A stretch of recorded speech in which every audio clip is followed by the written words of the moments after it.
முருகன் உன்னை தேர்ந்தெடுத்திருக்கிறார். இந்த ஒரு வாக்கியம் கூட உன் இதயத்தை குளிர வைக்கும்.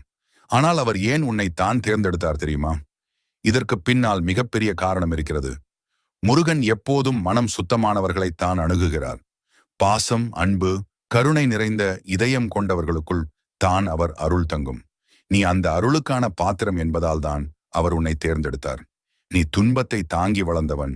வாழ்க்கையில் நீ அனுபவித்த துன்பங்கள் உன்னை உடைக்கவில்லை, உறுதியானவராக மாற்றியது. முருகன் துன்பத்திலேயே பக்தர்களை வடிவமைக்கிறார். ஏனெனில் துன்பத்தால் தான் ஆன்மா ஒளிர்கிறது. அதனால்தான் அவர் உன்னை தேர்ந்தெடுத்தார். நீ பிறருக்கு சிறந்த உதவி செய்பவன். உன் குரல், உன் பாசம், உன் செயல் யாருக்கோ நம்பிக்கையை கொடுக்கிறது. முருகன் உன்னை உபயோகித்து பலரின் வாழ்க்கையை மாற்றுகிறார். நீ ஒரு அருள் தூதன், அதை நீ இன்னும் உணரவில்லை. நீ அவரிடம் நம்பிக்கையை இழக்கவில்லை. எத்தனை தடைகள் வந்தாலும் நீ